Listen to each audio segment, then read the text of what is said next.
Matthew 4,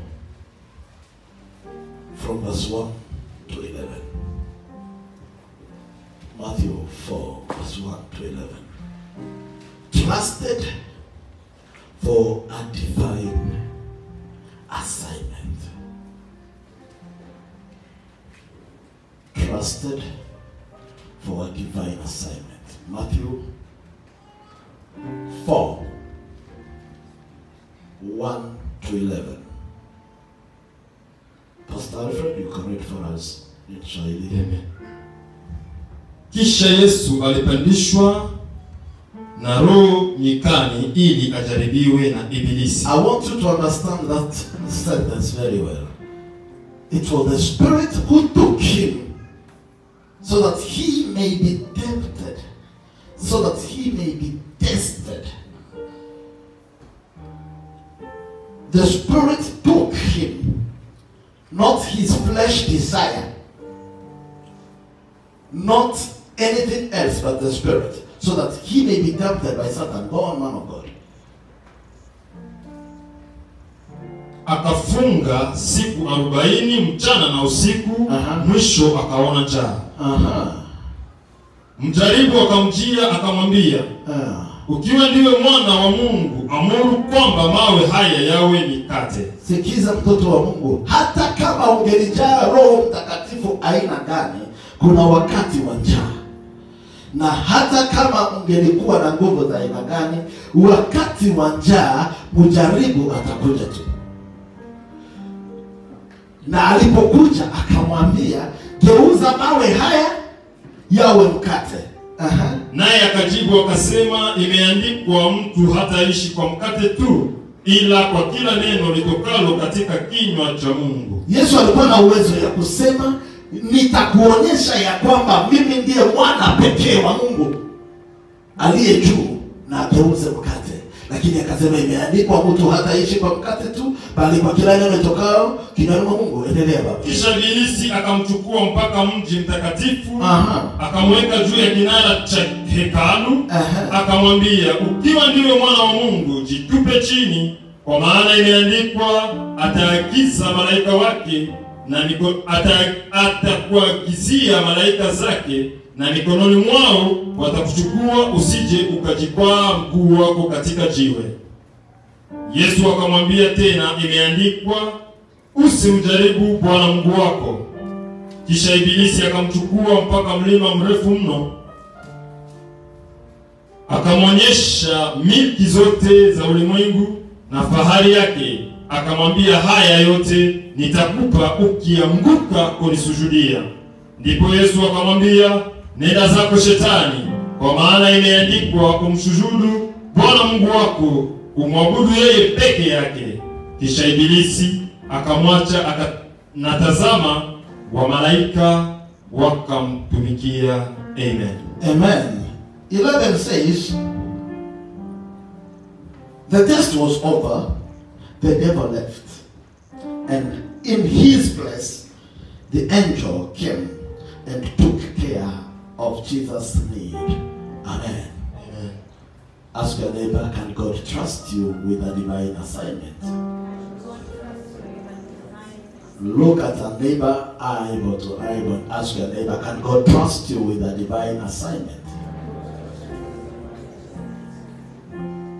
We may have our seat.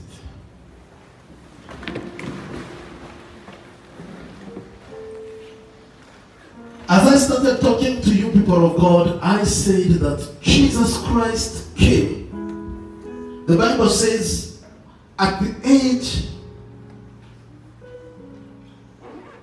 of 12, he was capable of challenging the church elders. He was able to sit with church elders and challenge them. And when he did it, people were confused. He did not do it for 2 hours. He did not do it for 3 hours. He did it for 3 days.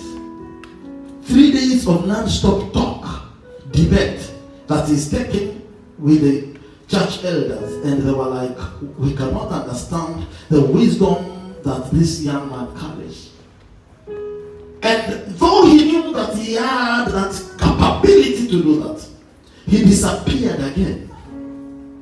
If you can hear me, then you will understand that the fact that you are able to do something does not mean you have been given permission to do it. I came to ask someone today that you must wait until the time given, appointed time of God in your life for you to do what He called you to do. Many people have failed in life because they started working on what assignments were prepared for them before the appointed time. Many people have failed because they rushed to do things before the appointed time. I pray that the Lord will enable you to be cool and composed until the given time may come. The time that He set apart for you may come. The people who are failing today is because they are rushing out of their own selfish desires. And when they rush, they fail. I pray that the Lord will give you ability to wait even if you are ready. Even if you are capable, may the Lord enable you to know that you may be ready, but the ground has not yet been ready for you. Hello? Some of the people rushed into ministry. They started doing what they were to do before they were given permission by God. Hello? Some of the visions have not gone far because people rushed into them before the appointed time came. Jesus was able to challenge the elders, but He never started the ministry. He waited until the appointed time. May God enable you to wait. I said, may the Lord enable you to wait. I said, may the Lord enable you to wait. You may be ready for wedding, but wedding is not yet ready for you. Be cool and composed. Don't push things. Don't force things. I told you, a lady called me from Congo and she told me, Pastor, if this year I don't get married, I will force myself into it. I said, oh God, yes, Christopher. You will force yourself into it. People of God, every one of us, there is a certain calendar, divine calendar that God made for you. And you have to ask God every day, is this an appointed time for this? Can I do this now? So that you may not regret later why you started doing what you are doing. If you hear me say, I hear. And when Jesus was 18, in the Hebrew culture, he was to appear as a man now and start doing what he's supposed to be doing. Yet, he never appeared at 18.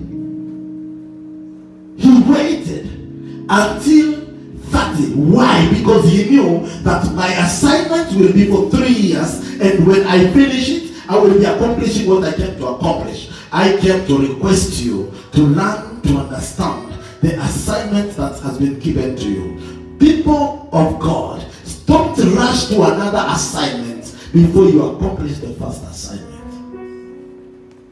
When God created you, He gave you a proper line of assignment. Accomplish it before you rush to another. Hello?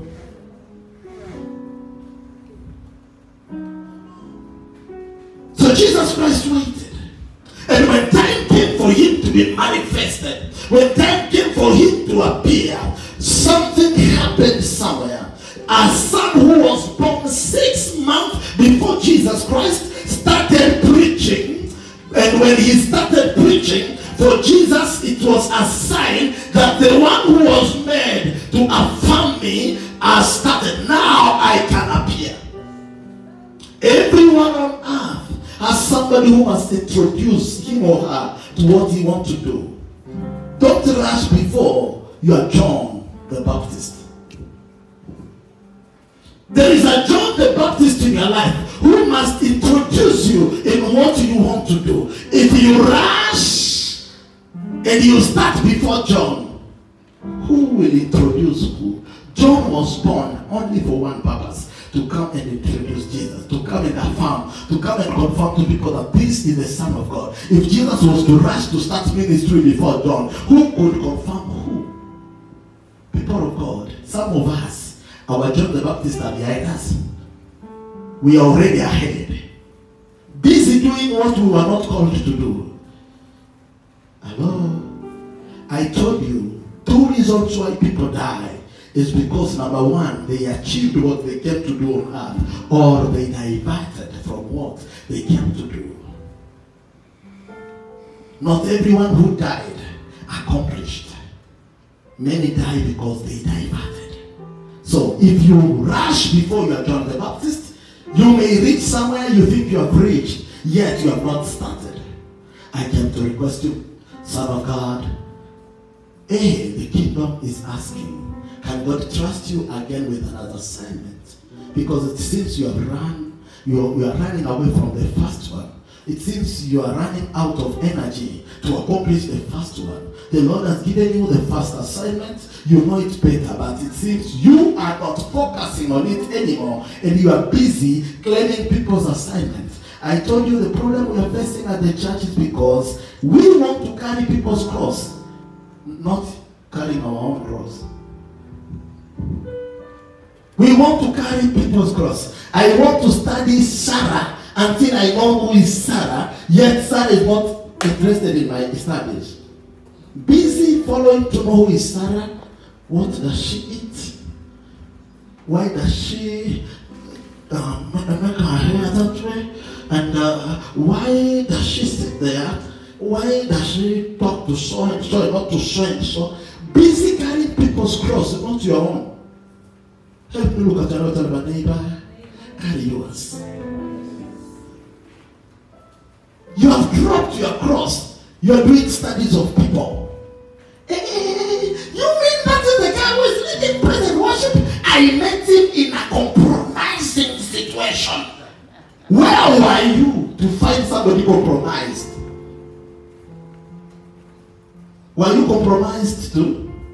You don't talk of yourself. Let me tell you, people of God, people who lie and carry people's crosses, what they do is that when they are talking about somebody, they don't say they saw or they had or whatever. What they say only, when I was there, they were talking, but I did not talk.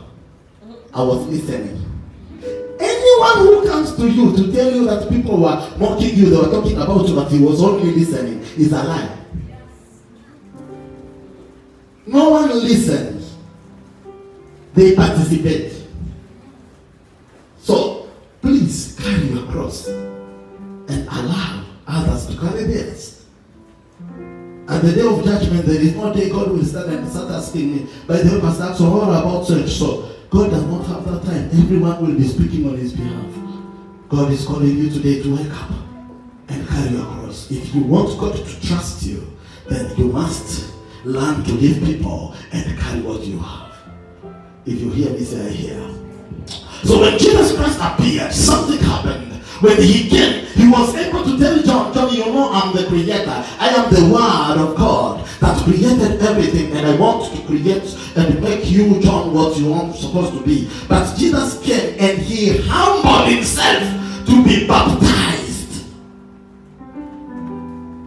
Baptism means disappearing in water or being taken down the water, and then you come out. It's like you die to self, you die and you resurrect with Christ. The question is, why do you want God to manifest you before you can allow him to kill what is manifesting in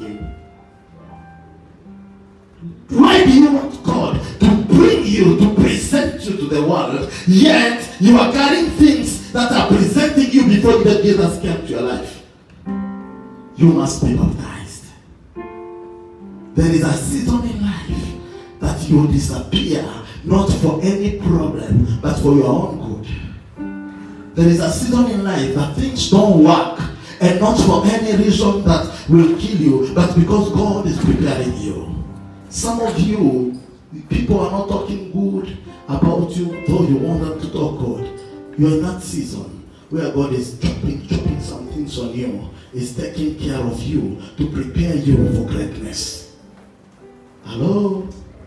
So when you are going through that season, you disappear. People don't see you. Some of us here, when we were baptized in ministry, you preach, no one will say amen.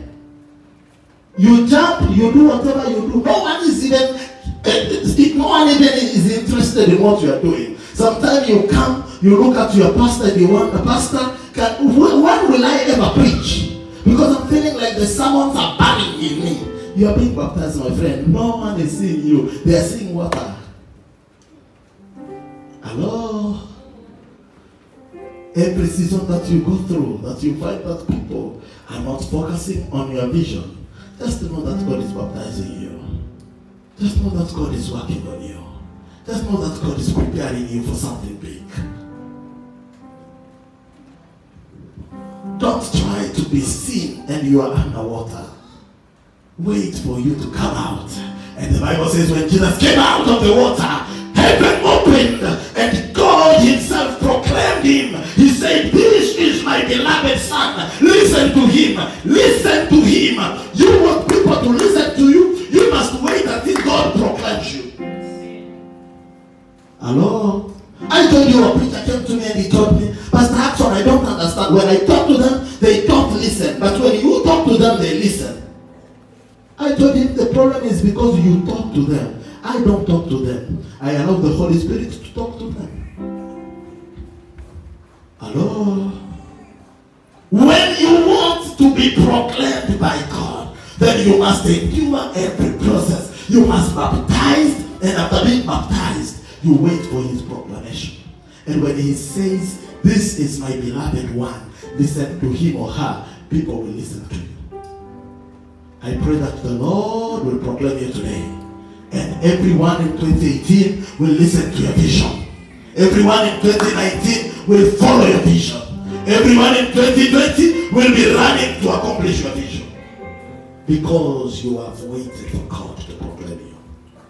But now, for God to give you an assignment, there are some other things beyond that come before the Lord may trust you with an assignment. And among those things, you must be tested for trust. The Lord must test you if you are fit for the work. Hello? And the first thing that you have to understand is that people of God, every level has its own devil. Hello?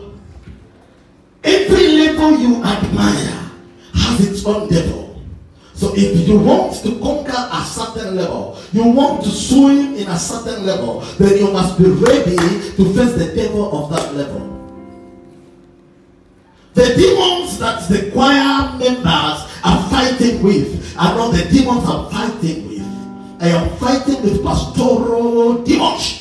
The ones which were assigned to fight pastors. Hello? The problem we have, we need positions, yet we don't need opposition. We need to be given big positions, yet we don't need to be opposed. Let me tell you, for every position, there is an opposition. So if you need to deal with small positions, then deal with small positions. But if you want God to establish you in a big position, then get ready to face oppositions that are not of children. They are opposition for mature people. If you hear me, say I hear. Kila ngazi ina shetani wake, ina pepo zake, ina nguvu zake za kukupiganisha. When we came to Sabaki, we knew that in Sabaki there must be strongholds. And we are not coming to fight with demons zenye zimetulia tu hapa hazina kazi. Tumekuja kupigana na demons zenye zinatawala. Kwa hivyo tukiwa hapa, tutajiandaa kwa vita ya hapa. Hello? Lakini shida ni kwamba tuliokoka, twende mbinguni. Hallelujah. Hata tu kichwa yume kidogo, unitafutie panadol na kufa. Because you believe in salvation to go to heaven, But all the packages of salvation, they are not worthy. I came to tell you, son of God. I came to tell you, child of God. Wake up! God wants to give you an assignment, but He wants to see if you are fit for it. Am I talking to somebody? God wants to see if you are capable to take that assignment. You need a promotion. Let me tell you this, son of God. You must be tested for it. You must be taken through fire to see if you are able to do it. One morning, after preparing for an event, I was preparing an event in a certain church, and that event was to happen on Sunday afternoon. And there's people who want to sponsor it, who are my boss. They decided to put me under a terrible test without my knowledge. If I'm talking to you, can I see your hand like this? God bless you. They decided to put me under a test without my knowledge. What happened is that on Friday, the administrator went on leave without telling anybody. And that was Friday afternoon. He disappeared. Expecting him to be there on Sunday to serve me with the finances which were required so that I may take the event. I've prepared the team, I've prepared people, I've contacted the people, the stakeholders, the people who were supplying us with all what we needed. I've told them, come in the morning, I'm giving you your money and everything so that we may go and do the work of God. And as I was preparing, my boss traveled on Saturday without telling me that he's traveling. And when he went, he switched his phone. Come Sunday morning, I come rejoicing, full of the Spirit, full of joy. Hallelujah. Today the Lord will move in a mighty way. When we will stand like this, the wave of the Holy Spirit will control the whole service. And I came so happy and so joyful here. Arriving like this, I met my people like they're about to cry. I said, what's happening? They said the administrator has not opened the office. We are calling him, he's not picking the phone, and the boss is nowhere to be found. But the event must be taken over. When I came, they looked at me, they said, we are so happy that you are here. Because if you are here, we know you are given everything. I said, yes, I was given everything. By God, not by my boss. I was so frustrated. I was so angry. I looked at the day and I said, this event is not my event. I can let it just evaporate and no one will complain, no one will blame me. After all, I am not the cause. And the Lord said, Axon, neither it is their event, it is mine. So with the frustration, I will come to the team of around 50 people. I smile and I tell them, don't worry, we are going. When I go to the bus team, they say we want money to fuel so that we may go where we are going. I tell them, don't worry. You can even use your money to fuel. I will take care of you, okay? So I decided to start working with my ATM card, which had 270 bob in it. I started working with it and I tell them, do you have any machine to swap? And they say, we will swap later.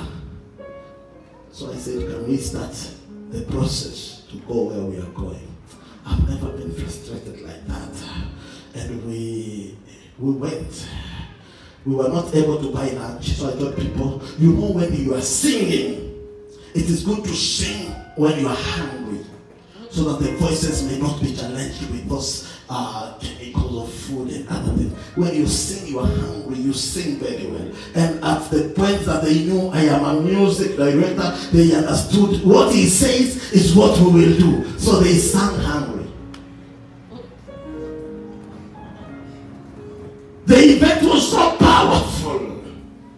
And as the event was going on, I was crying.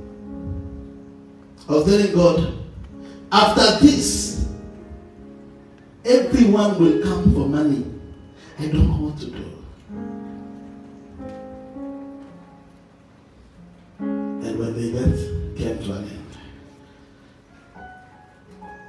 one person came from the team we had with an envelope, and he said, I was given this envelope, but I was told to give it to you when the event is over.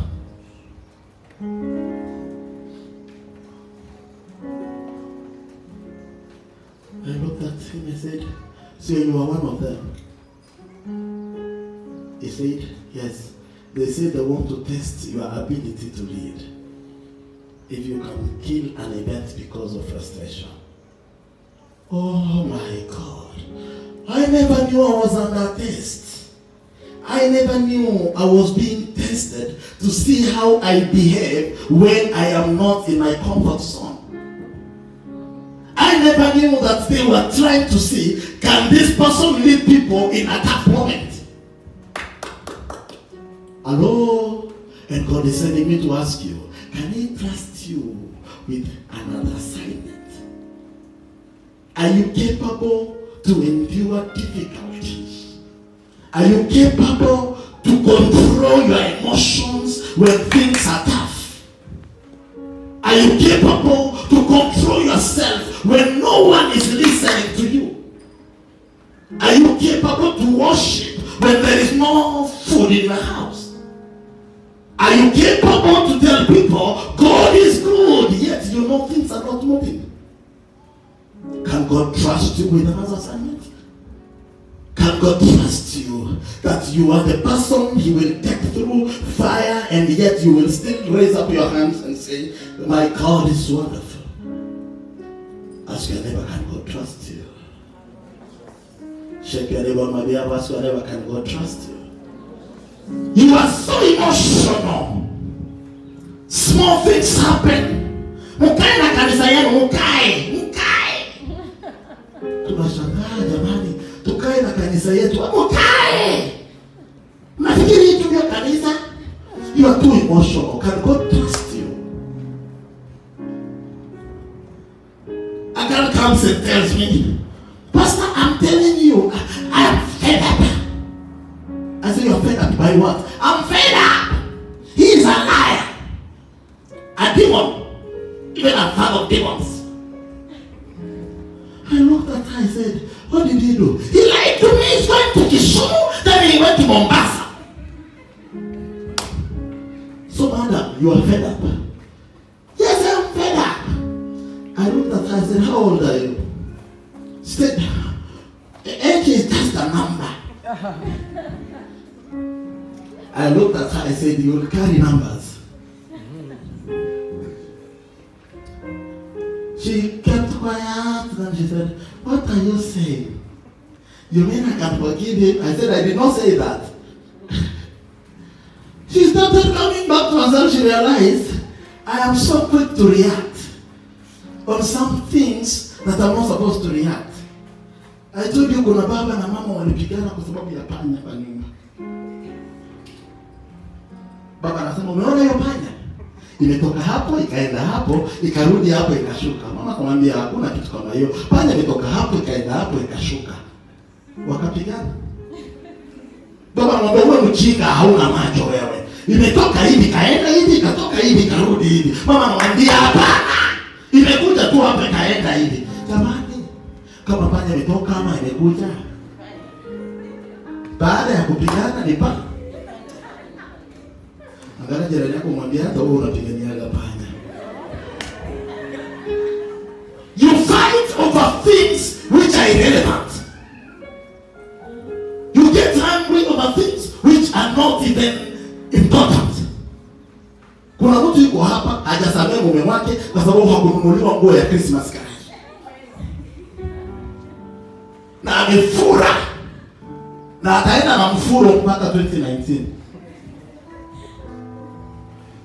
Calm down. Christmas is all about Jesus, not your clothes. You are so petty. And you say, no, it is wisdom. I analyze everything. No. It is stupidity, not wisdom.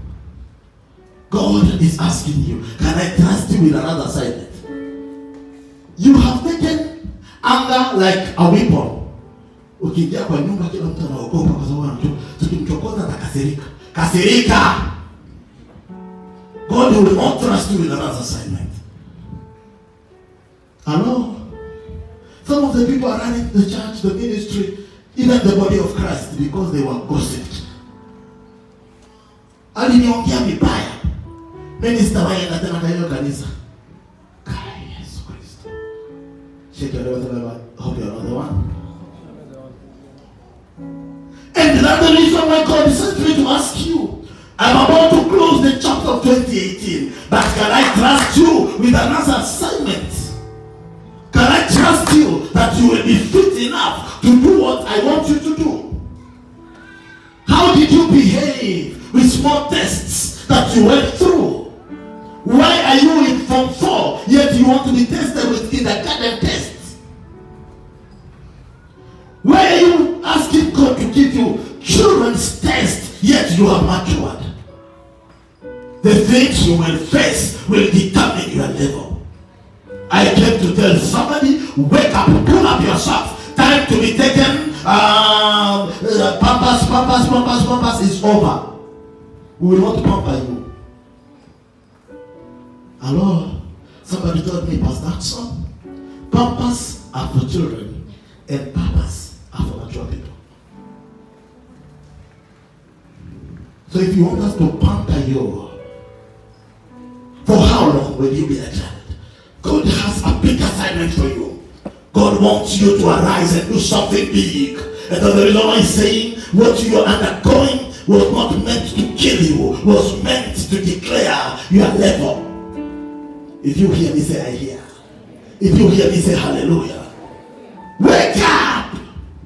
People in your office are challenging you because they know that you are more powerful.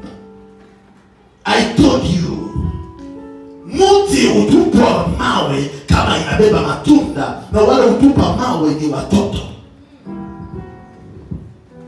Hello?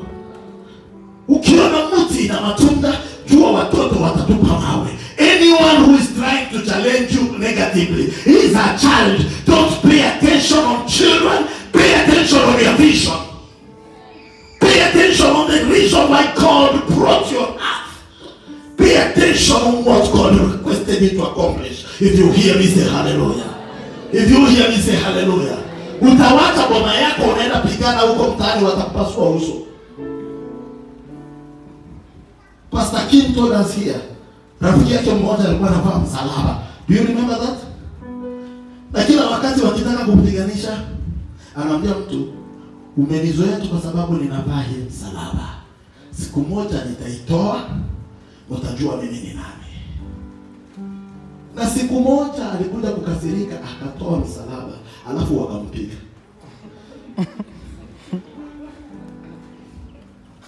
Hello? That salvation you are saying you will drop down is the reason why you are living. Don't drop because of test. You are being tested for another level. You are being tested for another assignment. I pray that the Lord will strengthen you today. That you will be more stronger than ever. So that you may take a new divine assignment that was prepared for you in Jesus' name. There is something big that God has for you, people of God. And he wants to release in your life. But he is looking at the way you behave while in fire. The way you behave while in water. The way you behave when tested. And I said here, there are 3 reasons why God tests us. There are 3 reasons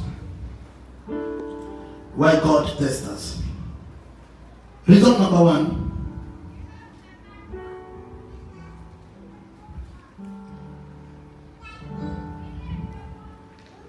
Reason number 1 why God tests us.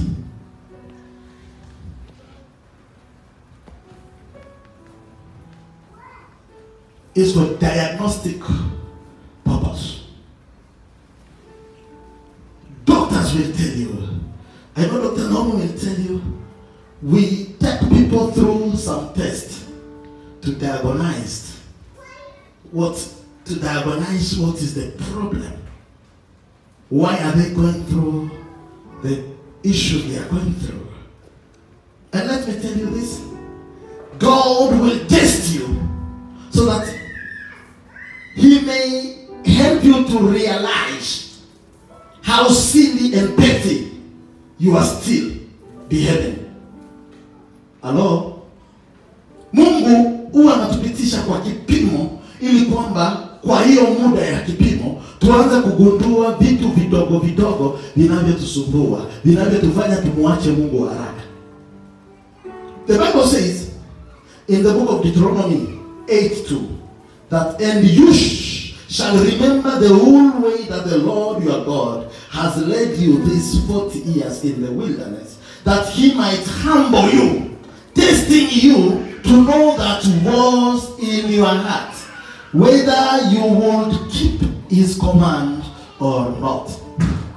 So He tested the children of Israel so that He may see how capable they will be even after being tested. Hello? Kuna watu hapa ni wazuri tu kwa sababu hawajachokozwa. Ukimchokoza utamchoa. Hello? Niliwaambia mama mwingine akaja akaniambia, "Pastor, mimi tu uniamua." Nikamwambia nini? Ananiambia mimi ni mweusi. Yesu Kristo Bwana. Wamekwambia wewe na wakimwangalia huyo mama ni mweusi kabisa. Sasa jamani, unataka wakuite mweupe? Most of us, we are only controlled when we have not been tested. When we enter a test, we lose it. What was God testing?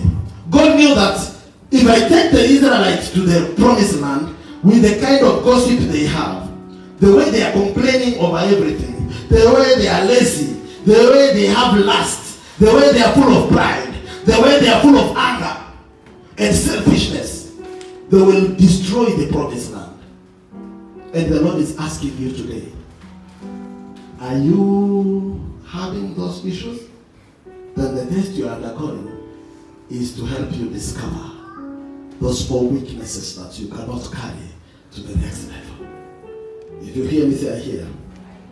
Reason number 2, why we are being we are always tested by God. We are always tested so that He may teach us how to trust Him.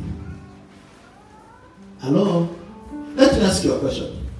Ikiwa Petro angelitembea juu ya maji na amalize kutembea juu ya maji alafu warudi yeye na Jesus wanatapa story, what could Petro be doing with others? Alikuwa anawaambia, ukicheza na mimi nitakupeleka juu ya maji nikuachilie. Because yeye ameshatembea juu ya maji. Juu ya maji. The question is very simple, people of God. God had to allow Peter to sink so that Peter may know that even if I have walked on water, I am not God. There is a God in heaven. Shake your neighbor, ask your neighbor, je, unamwamini Mungu ama unaamini nguvu zako?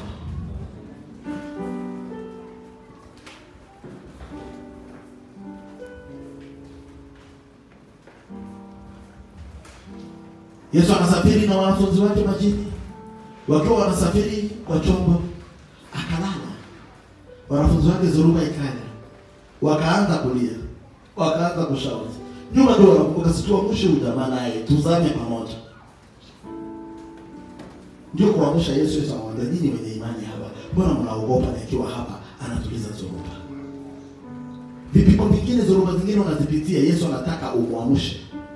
Anataka umwamini zaidi. Shida ni kwamba hauamushi Yesu, unaamusha anko. Unaamusha anti. Na anti akidisappoint, unakataa kila kitu duniani. Mungu hakuaji. Na sio Mungu uliomba anti. Hello? Ushaona mtu kwa anaandika proposal. If you are hearing me, can I see your hand again? Have you ever seen somebody writing a proposal lakini atapelekea anko? Hatapelekea Mungu. Haulizi hata Mungu nani atatusaidia hii. I told you, people of God, when I finished my high school, my first target to go to the university, I wanted to go and do international relations. Only one reason, because my uncle was a big man in the government. And before I could take the registration, my uncle died. Habari ikakuja tu aseme, kama ndo amekufa. I did a quick, ulishono najita kama mkutano. Nikasema nikisoma hii, hakuna hata mtu mmoja atawahi ni introduce. Wacha nifanye psychology. Why? Because in everything I never consulted God. I never trusted God. I had hope on someone. Can I talk to somebody today? You are being tested because you still have hope in people. Your faith is built on people. And God wants your faith to be built on Him. That's the reason why you are undergoing some tests to teach you how to trust God. And God is calling you today to remove your hope and faith on people and put it on Him, the rock of ages. If you hear me, say I hear. Unaamini nani sana? Uko na mtu unaamini sana kuliko Mungu. Wengine wanaamini waume zao, wengine wanaamini wa baba zao, wengine wanaamini mama zao, wengine wanaamini kila mtu, lakini hapana Mungu. Anybody can give you a promise and you take it. But if God promises you something, you cannot take it. Because you don't put trust in God. That's the reason why you are being tested, so that you may trust Him. Last one. We get tested to be established. The Bible says in the book of Psalms 7:9, "Oh, let the evil of the wicked come to an end, and may you establish the righteous. You who tests the minds and the hearts, oh righteous God." We test us so that He may establish us. And that takes me now to the question of 3 kinds of tests that we undergo. And I will be finishing this sermon today. Test number 1 is called test of appetite. Mungu hupima watu kufuatana na appetite yao. Listen, people of God. If God cannot trust your appetite, God will never trust you with an assignment. If God knows that your appetite is uncontrolled, then there is no assignment that will ever come on your way. Nisaidie angalia jirani yako muulize appetite yako iko aje. Help me look at your neighbor, ask your neighbor, how is your appetite? If God cannot trust your appetite, don't expect God to give you a divine assignment. What is an appetite? Appetite is a desire to eat or to drink. Appetite is the desire to have, to eat. And God is sending me to ask you, can He trust your appetite? God wants to give you an assignment, probably to be a pastor, but can He trust your appetite? You don't just eat, but you eat even the sheep. Hello? Unakulaka mpaka kondoo. Nataka Mungu akuamini na kondoo zake. Uko na appetite sana. Hello? How can God trust you with a family, yet your appetite is for every man you see? How can God trust you to be a capable manager of a company, yet when you see money, you lose it? You are full of appetite. mwambie uko na appetite sana. Mungu anataka upunguze. Oh, I want to be an usher. An usher? Utapita na basket ya pesa sadaka. No, I want to be a choir master. A choir master? Utaharibu wasichana. Uko na appetite sana.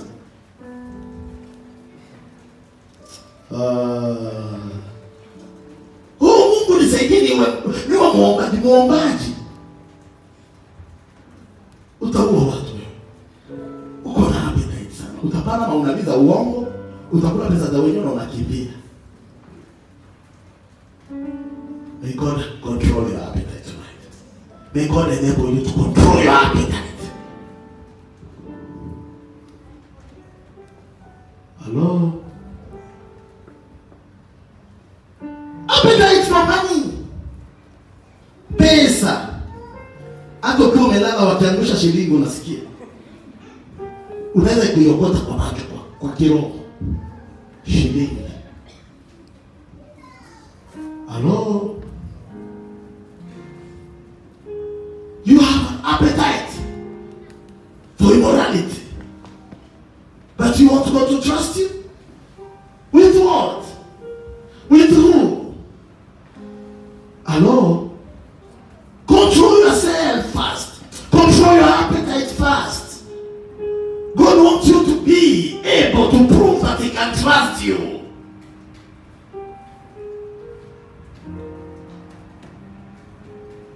Hello?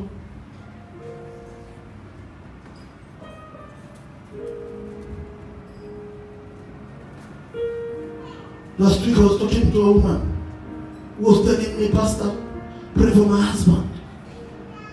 There is a certain police officer who has declared that he will shoot him because he has taken over his family. I said, which prayer do you want me to pray? That God will protect him not to be shot dead. I said, go and tell your husband to leave someone's wife. Before we pray, tell your husband that they will shoot him.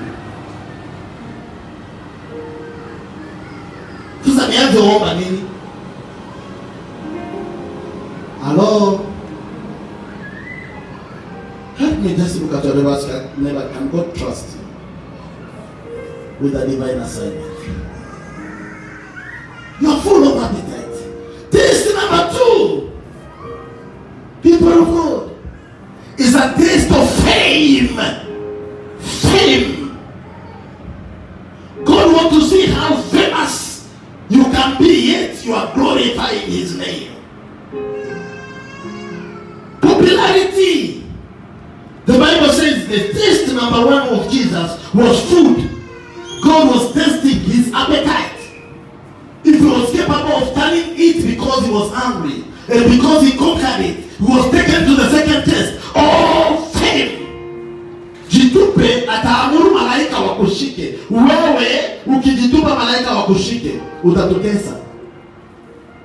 Niliona ubiri wengine wako wanaweka video, wanasema wanatembeaga kwa hewa. Umeshaona hiyo video? Fame. Fame. Fame.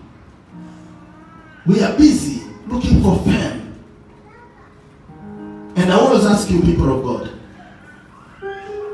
I can decide today and say, Evans will be standing here, and CL will be standing there, and make sure when I'm about to leave, you come like this and like this, and then I move with you people. By the way, let me ask you, if we are preaching heaven, why are we so afraid of going to heaven? Until even in the church we are busy with bodyguards. Fear of going to the same heaven we are preaching. It's not about fearing. It's about fame. We want people to know that we can be taken care of. Niliona hata mhubiri mwingine anahubiri, akihubiri anatoka kajasho, iko na assistant. Kazi ya Pastor Alfred kuja na handkerchief, ananifanya hivi. Then I said, I bless you, my son. And again I continue. Nikienda sehemu hii Gilson anasimama ananifanya hivi. God bless you sana. Stop looking for fame. Fame is a test. Stop wasting time trying to be popular. Hello? God will elevate you, but don't walk on people. Aye. God will bless you, but don't walk on people. Hello? Hello? I always use you as an example. God has blessed you, yet you are the way you are, cool and composed. If you believe that, say amen. If you believe that, say amen.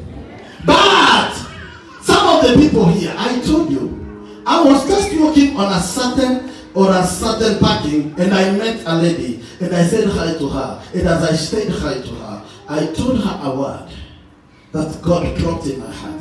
And God said, I'm going to cause the president of their nation to appoint her. And she was appointed one of the leaders in the nation. The work of that girl was to take care, protocol, make sure the seats are well arranged, make sure people are having food, make sure everything is okay. When she was appointed, she went back to church, and with her bodyguards and everybody, she kept doing the protocol work. God is asking you today, if I make you then a number kumi, will you still come to church? Wakwambia kutoka leo wewe ndio utakuwa mama kijiji. Kanisa naishi. Mimi ndiye mama kijiji. God is asking you to be popular yet to serve him. You are being tested if he can trust you with big assignments. Hello? Tunaona mtu anaingia kanisani kwa sababu tu alivaa nguo mpya. Mimi kanisa ina ashas. Wewe kuna pamoja viti tukae. Utatuua. Can God trust you to become even a leader of anybody? If that's how you are behaving, you are so proud. Fame is all over you when you speak. I told you one man got money in our area and he started greeting people with kids. He comes, he says, hi. You touch the key. He moves. He fell sick. HIV. He died like a lollipop. Kichwa kubwa hivi mwili ndogo.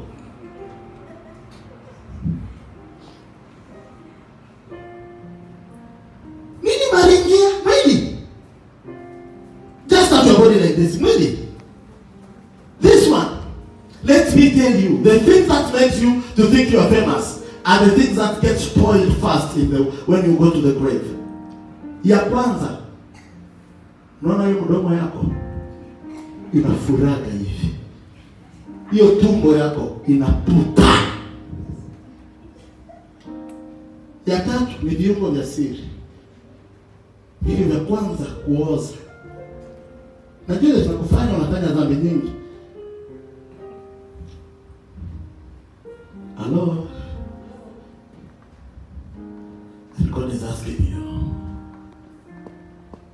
why are you so proud of a body that cannot even resist 40 days? A body, if it loses the bread of life that God deposited in you, that body inakuwa hovyo sana, inapoteza kila kitu.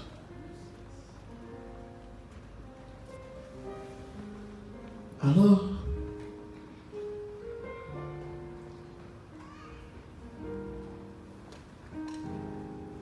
Siku mbili tulienda kutafuta mtu mwingine alizama kwa maji. Baada ya siku 3 tukampata. Tukasema tuchukue mwili tupeleke nyumbani, alafu tukitoa nyumbani tuende kuzika. Watu wao wakasema twende tumzike mara moja. Tukauliza kwa nini? Akasema ananu. Nikasema wanakataa hata kukubeba tu nyumbani. Uone tu mahali ulikuwa unaishi dakika mbili na uende usiku. Wote wanataka tu uende usiku haraka. Usiwaletee harufu zako. Lakini you are busy showing us, you know. Nikauliza dada mwingine, "Kwani unapenda kuvaa mini skirt hivi? Wewe hauna miguu." Nikasema, "Yawa. Una miguu?" Kai! Maringo ni ovyo. We are popular, we are known, we are all over. God is calling you today to know that you have been tested and you have proven that you cannot be trusted with faith. If they give you small room to have faith, you change it. And somebody used to tell us, "Never call me again Bishop or Archbishop. I'm looking for a new title." Hey, come on. We are pastors. Hello? Sometimes you call me overseer, I feel like you're going to I am overseer. I'm a pastor. Can I talk to somebody? That's what God called me to be, a shepherd. My work is to pray and to take care of you. Not to work for you to kneel down and cool down. God will take you far. But you cannot manage small fame.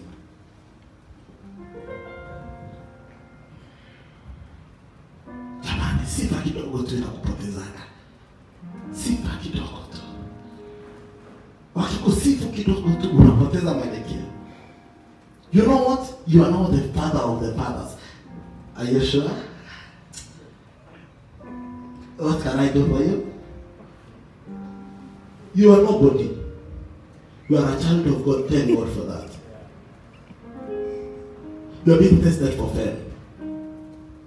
Because Pastor mwingine ananiambia, "You know what, Pastor Jackson? I'm so shocked that you always go to church. You enter when people are worshiping and they are praising. You know, my anointing is so heavy that I can no longer enter when they are praising and worshiping. I only enter when I'm going to the pulpit so that I may move them." So I turned to him and asked him, "Do you know you preach to people?" He said, "Yes." "But do you know that you praise God?" He said, "Yes." So between you and God, who is who? If you cannot enter where God is being praised, but you want to enter where you will speak to people, which anointing is higher than the other? Is it the preaching anointing or the worshiping anointing? He said, "Kana yako."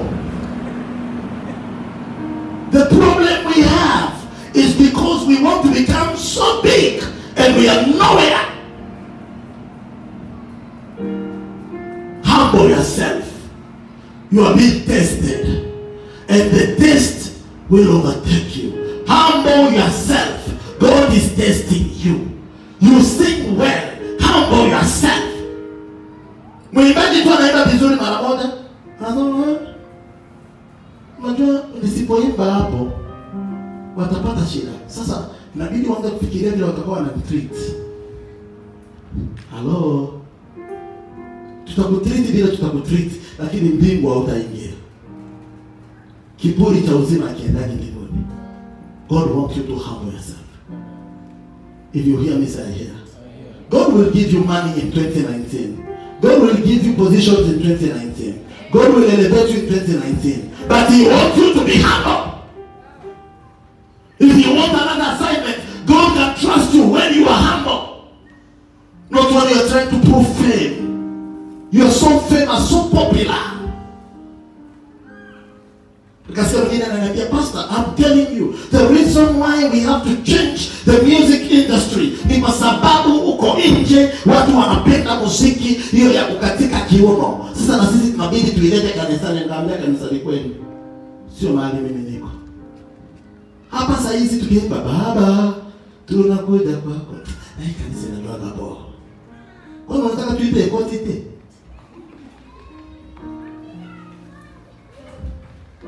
Kila kitu tu yenye nafanya katika hiyo full push you to look for fame, popularity. Hello? And that's the reason why our nation has been spoiled completely, because no one is ready anymore to sing for God. Kila mtu anataka tu aimbe kile kitafanya watu wampende. No one is ready to sing for God anymore. Everyone want to do something that people will enjoy. Na mwingine akaniambia, unajua watu wa Kenya siku hizi hawapendi tena hizo nyimbo ndefu zinahubiri maneno ya Biblia. Unatafuta kitu kidogo tu kinaweza kuwavuta kama zitina. Kitu kidogo tu kinaweza kuwavuta. Asusu, Tipitu. Fake. And we have lost it. Mwana mjawai kuabudu nayo kanisani. Siku moja tu Gilson asimama kwa madhabahu. Kila mmoja ana mikono yake.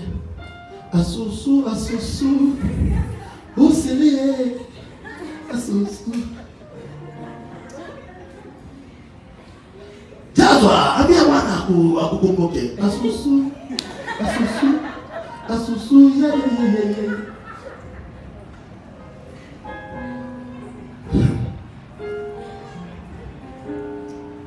We have lost it. And those are the things we want. We have been tested and we have proven that we cannot be trusted. Hatutaki miali tena. Kwa sababu watasema tungalilo walilokatazwa na Mungu walikuwa wanasema kai huyu anakuja kunikumbusha dhambi zangu. We are not ready to be rebuked. We only want to be entertained. The problem of faith. And God is asking you, can I trust you with a divine assignment? And the last test as you go home is called test of power. Test of power. Many people cannot control power. When you have been given power, you misuse it to the highest level. Let me tell you, people of God, God will anoint us mightily in 2019. But He wants us to be more anointed, but humble to His cross. If you hear me, say amen. If you hear me, say amen. Power of God will be released upon our lives. But God is asking you, can I trust you? If I gave you small power, you misused it. You are taken into different angles because of small power I gave you. You lost it just because I gave you power. How good can you handle power? How good are you to handle it? Can God trust you with power? Hello? Can God give you a position and yet you say, God, I am powerful, yet I am humble to your cross?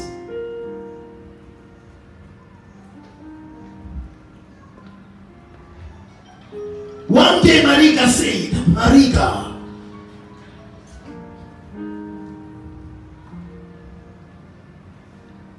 is it Maraka? Yeah, Maraka. He said, I will never work on Saturday because I worship on Saturday. And I was like, do you know you're being given a position by a nation? But that power, you can never mix it with your belief. You say, no matter the position I'm getting, I will never enter the court on Saturday because I worship on Saturday. I'm telling you, Christians, wakufumulia tu duka wewe hata Sunday utakuja kanisani. Duka wanasema Mungu upewe sifa, nitakuwa nashinda kwa duka yangu kila Sunday. Hello? Go to his city on Friday. You will realize that money has no one is interested with your money. Everyone is interested with their God. But wewe ndio unafanya biashara wako naomba. Hii ni nyambi hii ndio nataka haipokee pale. Raton tarabara. Tuko mlimani tukiomba. Wewe ndio unakuwa wako naomba na simu. Baba katika jina la Yesu. Allah, I will call you back. I'm praying. Wewe that you want God to trust you with power. Shake your neighbor. You are being tested. God wants to see if He can trust you. Power. Other people are serious with their God. No matter the positions, no matter the money, no matter the riches, no matter the wealth He has given them, they are serious with their God. God is asking, can I trust you? Can I trust you? Allah. One of my friends came to me. We prayed with him and God gave him a certain big tender. And when he won that tender, he was called to the parliament to go and explain some few things. And the person was asking him questions. Just asking him one question. And that person was a Muslim. And he looked at him like this and he said, Mr. So-and-so, we want to know, how do you manage to win every tender that concerns this project? Where do you get connections and powers? Do you have somebody who backs you in the government? And he looked at the person and said, yes, I have someone who backs me in the government. He's called Jehovah Jireh. And that one said, we are not here joking. We are in the serious business. He said, for you, Jehovah may be a joke. For me, it's the serious business. The meeting ended. Can you answer that way? How did you manage to reach here? By the way, to be soma sana, to be soma. How did you manage to reach here? Wewe mimi nilikuwa kari yako asubuhi kutafuta biashara. Hiyo Mungu amenipatia hii pesa. Wewe. Where's God in your story? Where's God? You are breathing because of God. You are who you are because of God. And He's calling you today to humble yourself and to trust Him more. If you hear me, say here. I finish with a story of a lady. That lady trusted God for a husband. Akaambia Mungu, ukinipea mume ninakutumikiana, lakini nitakutumikia sana. Mungu unipe mume, nitakutumikia sana. Na huyo dada alikuwa mwimbaji kanisani, huyo dada alikuwa mmoja wa waombaji, huyo dada alikuwa mtu mzuri kanisani. Na akaambia Mungu, Baba, ukinipa mume nitakutumikia zaidi. Na Mungu ambaye ni mwaminifu akafanya kaka mwingine kutembea kwa hiyo kanisa, na alipotembea hapo akamuona huyo dada, akampenda.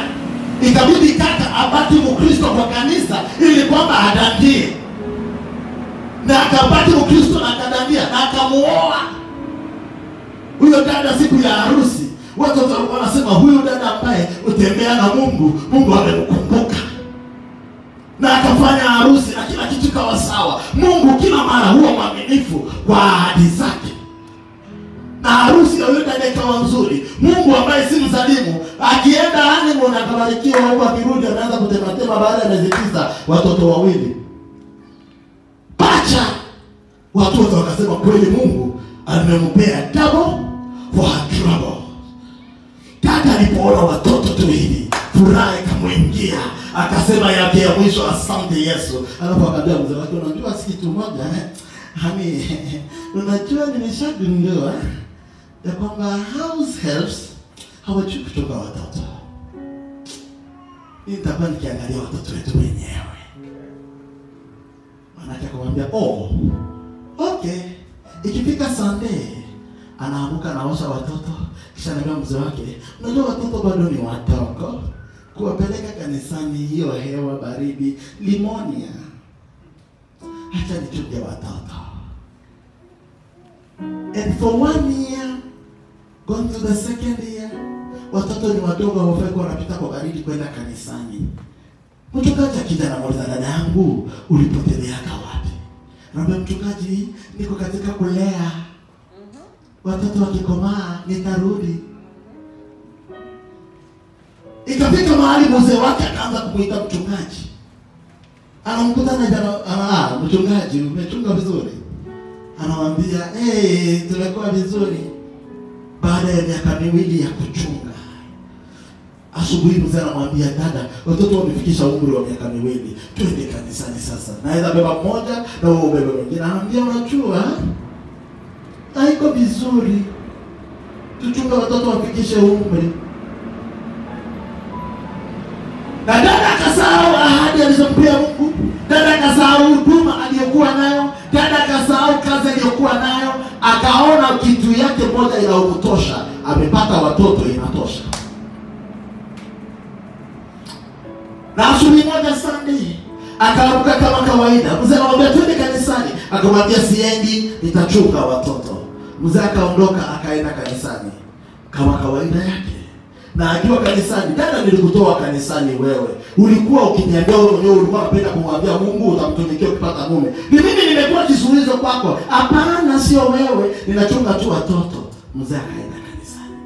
Mzee akiwa kanisani, mama anachukua mtoto mmoja, anaweka bathroom, anatoa, anapika yeye nguo, anaweka hapo, anacheza sitting room, anachukua mwingine, anapeleka bathroom. Akiwa anapeleka bathroom, anaanza kwenye sitting room, kanafungua mlango, kanatoka nje, moto bike inapita inararua. Anasikia watu wanashauti huko nje, mtoto amekufa. Mama anakuja anakimbia, anakuta maiti ya mtoto imelala barabarani. Akaokota maiti. Amekufa kabisa. Hakuna hata mambo ya kuita daktari ya confirm. Unaona huyu amekufa tu. Analia, anajitupa na mtoto huku, anageuka huko. Watu wanakuja wanamshika, anazirai. Anaamuka, anazirai. Mtoto wako amekufa, anazirai. Miaka yote mimi nimemchunga, sasa amekufa, anazirai. Watu wakajaa sitting room, wanachunga mama hapo akiamuka, anazirai. Akiwa katika hali ya kuzirai, anaamuka, wanaona maji yanaanza kutoka bathroom, yanakuja sitting room. Tu anakumbuka, nimeacha huyo mwingine kwa pesa. Tu kukimbia kwenda kuangalia, wanakutana mwili ilikunywa maji na ikatulia chuo. Wakanyangua mwili, wakamwekea hapo. Nguvu za kuzirai zikaisha. Huo unazirai kwa sababu uko na kuziraia. Akawaangalia wote wawili hivi. Wakakimbia kanisani kuita mzee akirudi. Alifika tu kwa mlango, akasimama hivi. Akamwangalia, alafu akamuuliza, ulikuwa wapi mchungaji wakati haya yalitendeka? Where were you? I thought tuko na mchungaji. Sio mmoja umepoteza wote wawili kwa mara moja. Na wewe mchungaji uko hapo. Sio kwamba umesafiri ama ulienda kwa soko ama you are there. Yet you have lost 2 at ago. Mchungaji, where were you? Na Mungu anataka nikuulize leo. Ni nini wewe unafikiria unakichungia? Ni nini unafikiria bila nguvu zako haiwezi kuendelea? Ni nini unafikiria bila Mungu kukusaidia unaweza kuifanya? Ni nini imechukua nafasi ya Mungu kwa maisha yako ukasema Mungu akae kando, ninataka kujifanyia? Ananiambia nikwambie, je, uko na uwezo wa kuzika hatima yako kwa siku moja? Ama utamrudia leo, umrudishie, umwambie Bwana chukua, ili kwamba uniamini ya kwamba naweza kuwa kiateka wako wa destiny ambayo uliniandalia hapa. Stand on your feet.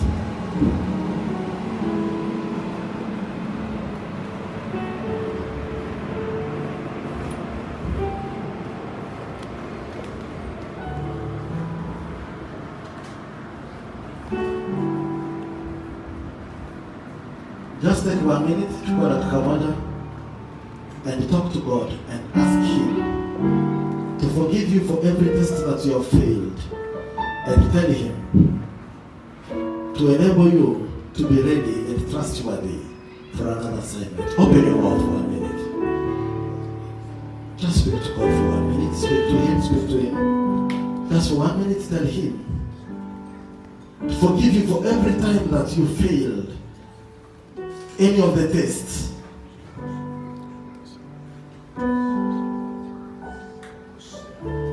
Speak to God for every time you failed.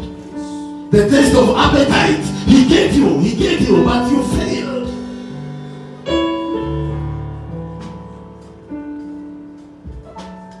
In Jesus' name. Amen. Listen, people of God, I don't know why I'm feeling that on my heart.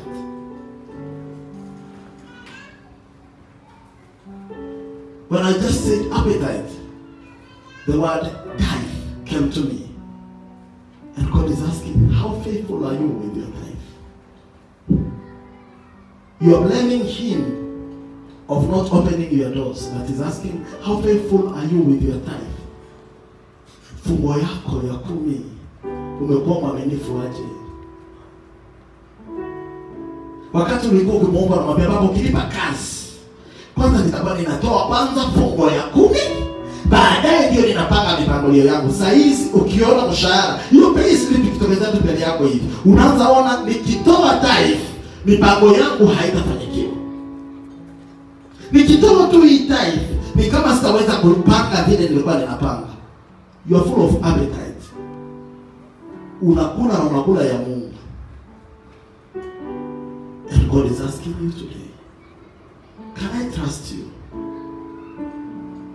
If only to give a 10% of what I have given you is becoming difficult, how can I trust you with another assignment? If only to give an offering that I expect you to give is a problem, how can I trust you with another assignment? Kwa nini umekosa uaminifu kwa vitu vidogo na unataka Mungu akuamini na vitu vikubwa? Kwa nini umekosa uaminifu kwa mambo madogo na unataka Mungu akuamini kwa mambo makubwa? Ibada ya jioni, umeona tu unaweza kutengeneza pesa nzuri wakati wa ibada ya jioni. Mchana mzima hauna shughuli, ikifika tu wakati wa ibada unajipea shughuli. Ndio wakati wageni wanafaa kuja kwa nyumba yako, ndio wakati unaanza kupokea watu wengine. Ikiwa unakosa kuwa mwaminifu kwa mambo madogo, unataka Mungu akuamini na makubwa namna gani? And God is talking to you today.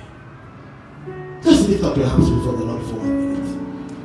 Say, dear Lord, have mercy on me. I have been unfaithful in so many ways. But today, I repent.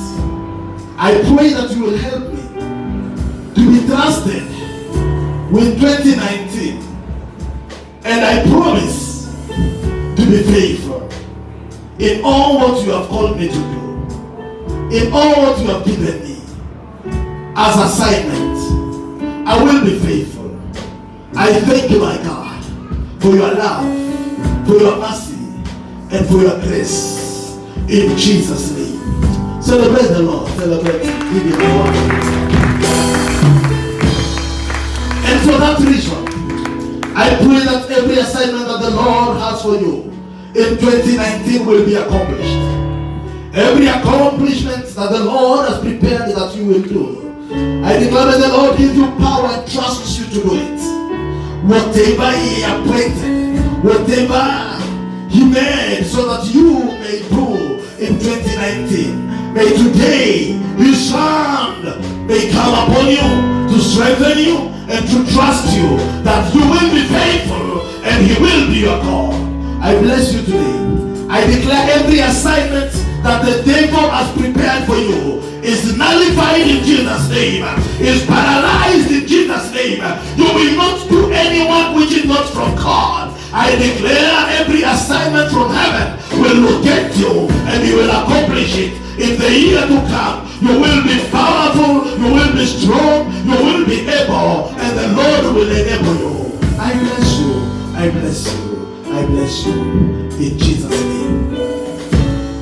Amen. Surely, goodness and mercy shall follow us all the days of our lives, and we shall dwell in the house of the Lord forever and ever.